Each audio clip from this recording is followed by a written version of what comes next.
Bonjour, donc on se retrouve aujourd'hui pour une nouvelle vidéo sur Silent et où il sera question de l'enveloppe d'amplitude, ici qui se trouve dans la section des oscillateurs avec le filtre, aussi bien pour la partie A que pour la partie B. Alors, outre le fait que le son soit modulé par les filtres, il va l'être également par les enveloppes d'amplitude. Alors à quoi ça sert? Ça va servir à donner du caractère à votre son. Et comment? En lui disant quel chemin il devra suivre dans son évolution, par le biais des courbes dont on va donner l'explication tout de suite. Vous avez peut-être déjà remarqué que certains synthés sont pourvus de sons plus percussifs, qu'ils tapent directement aux oreilles. D'autres, inversement, ils ont des sonorités qui sont assez douces, qui progressent, justement, qui évoluent, qui progressent tranquillement, sans être interrompus quand on change d'accord. Tout ceci se fait grâce aux enveloppes. Alors, pour vous expliquer, je pense que je vais prendre un petit schéma, ça sera plus simple. Alors, donc on se retrouve dans le schéma pour expliquer l'enveloppe d'amplitude. Alors ici, on a l'amplitude, c'est-à-dire le son, la hauteur maximale que le son peut atteindre. Donc on va changer de couleur pour expliquer comment ça fonctionne. Alors, on va avoir nos 4 éléments qui vont constituer notre courbe, c'est-à-dire l'attaque, le déclin, le maintien et le relâchement. C'est-à-dire l'attaque, le decay, le sustain et le release. Alors, qu'est-ce que l'attaque? L'attaque, ici, hop, plus elle va être droite, plus le son va arriver rapidement au maximum de son amplitude. Ce qu'on appelle plutôt les sons tendance percussive, le type de son lead, où dès que vous appuyez sur la note, le son est déjà à son maximum. Plus la courbe va être penchée, plus l'attaque va être penchée, plus ici sur une échelle de temps, plus le son va mettre un certain temps avant d'arriver à son maximum. C'est surtout utilisé dans les nappes, quand c'est vraiment exagéré. Je vais prendre un exemple intermédiaire, comme ceci. Voilà. Donc on va une attaque qui va se faire progressivement. Elle va arriver à son point maximum, pour ensuite redescendre progressivement. Voilà, en forme de courbe. Une fois qu'il atteint son maximum, il va redescendre progressivement, c'est-à-dire c'est un déclin, pour arriver à son maintien. Voilà. Alors, je parle bien ici, on va prendre une autre couleur. Là, avec des flèches des deux côtés. Ici, on est bien d'accord, c'est lorsque la note est enfoncée. C'est-à-dire, on joue une note. Alors là, je vais dire note jouée. Voilà. On appuie sur une note, le son arrive à son maximum, il redescend toujours en restant appuyé, il va redescendre ou pas, puisque ça dépend la valeur du sustain, la valeur du maintien. Si la valeur du maintien reste haute, il n'y aura pas de déclin. Mais là, dans la courbe classique, pour ne pas vous embrouiller, on a une attaque, la note met un certain temps pour arriver à son maximum. En restant appuyé sur la note jouée, elle va redescendre jusqu'à arriver à son niveau de maintien. Et c'est seulement ensuite qu'on aura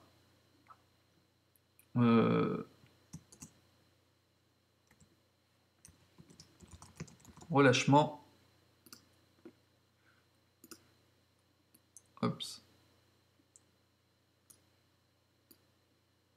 On va mettre là. Et ici, on a le relâchement de la note. On va reprendre courbe. Voilà. Et ça, c'est ce qu'on appelle le release. Alors, on va découper verticalement. Voilà. Ici. Hop. Hop. Et hop. Ici, on aura l'attaque.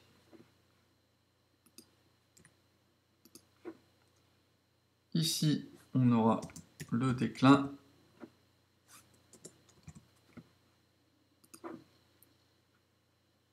ici le maintien, ici le relâchement.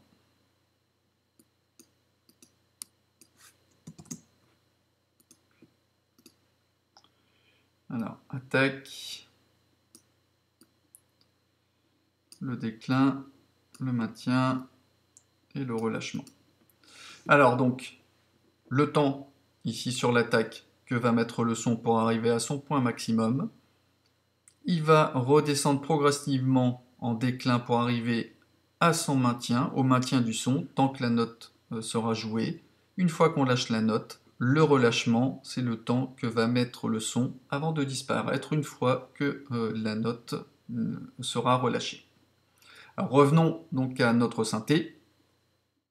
Alors, on va prendre un exemple justement de création de son avec d'un côté, sur cette partie, sur la partie A, on va créer une sonorité plutôt percussive type lead, avec un son qui est très court, très percussif, qui ne dure pas dans le temps. Et de l'autre, on va créer un son donc superposé avec les nappes. Et on verra bien que justement, on peut jongler avec ces différentes enveloppes d'amplitude pour avoir un son dans un premier temps qui est très percussif et après avec un son de type nappe qui vont nous laisser le temps au niveau du relâchement de changer les doigts pour aller changer d'accord sans que le son soit interrompu. Alors commençons déjà dans la partie A. On va choisir au niveau du nombre de voix, je vais en mettre 4, je vais descendre d'une octave. Au niveau de l'enveloppe, alors là on met tout à 0 pour l'instant. Alors évitez, attention, les valeurs à 0 qui peuvent générer des petits artefacts, des petits cracks qui sont désagréables. En général, montez les valeurs un tout petit chouille. Alors, là, qu'est-ce que je vais faire? Je vais mettre une attaque donc à 0, par exemple. Je vais monter le decay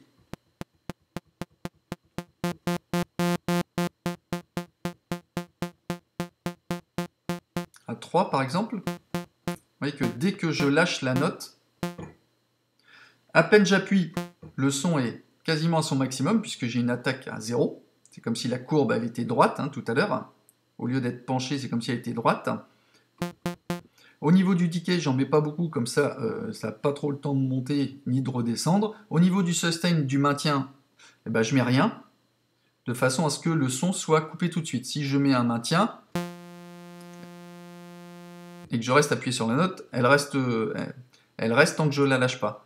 Par contre, si je mets un sustain à 0, j'ai beau rester appuyé sur la note, le son ne dure pas.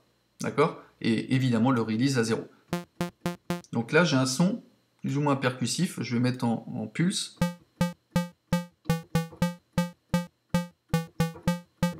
Voilà.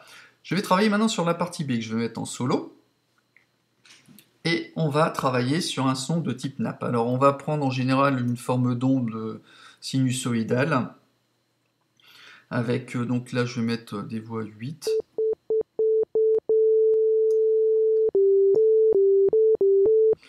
Le volume je le laisse au maximum. Là je vais le redescendre un petit peu. Et au niveau donc de notre enveloppe, qu'est-ce qu'on va faire? Là on va faire l'inverse. On va, donc, je vais le réinitialiser. On va mettre au milieu. Il met un certain temps. Par contre, comme tout est à 0, il se coupe. Alors moi, je ne veux pas qu'il se coupe. Je veux qu'au niveau du decay, donc du déclin, il aille au maximum.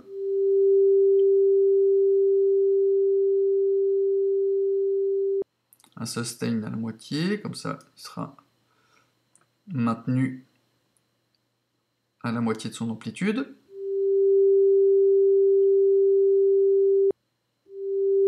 Et vous voyez que quand je lâche, j'ai un petit crack, parce que la valeur est à 0. Donc là, je vais mettre un relâchement un peu plus long. On va mettre allez, à 7, par exemple. Et vous voyez, quand je lâche, le son met un certain temps. La courbe est plus longue, donc il met un certain temps avant de disparaître. Ce qui est très intéressant quand vous voulez changer d'accord ou de note sans que le son soit interrompu.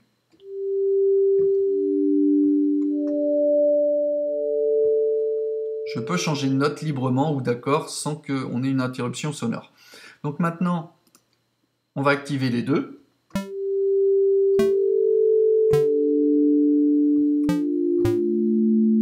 Bon, je vous l'accorde, mon son n'est pas super sympa, mais c'est pour vous faire la démonstration que on peut cumuler deux enveloppes d'amplitude différentes. On peut avoir un son qui est percussif dans un premier temps, avec tous des réglages. Hein. Je vous donnerai des exemples plus tard de sons. Là, on est plutôt dans le stade de la découverte. En jouant avec les filtres, on peut faire un premier son très percussif avec des harmoniques très fortes et puis des sons très aigus, très scintillants, et garder, par exemple, dans la partie B, un maintien sonore avec une nappe ou, je sais pas, une dominante de basse. Donc vraiment, on peut faire beaucoup de choses. Voilà, c'en est tout hein, pour l'enveloppe d'amplitude. Hein. J'espère que ça n'a pas été trop long et pas trop compliqué, mais bon, c'est une phase qui est très importante parce qu'on va retrouver, vous retrouvez quel que soit, enfin dans la majorité des cas des synthés, ce genre d'enveloppe avec quelques nuances, mais celle-ci c'est la forme d'enveloppe que vous allez rencontrer le plus souvent. ADSR, Attack, Decay, Sustain, Release. Donc en français, l'attaque, le déclin, le maintien et le relâchement. Donc je vous dis à bientôt pour la suite du tuto où on verra donc rapidement le contrôle du filtre avec le mixeur. Allez, à bientôt, ciao!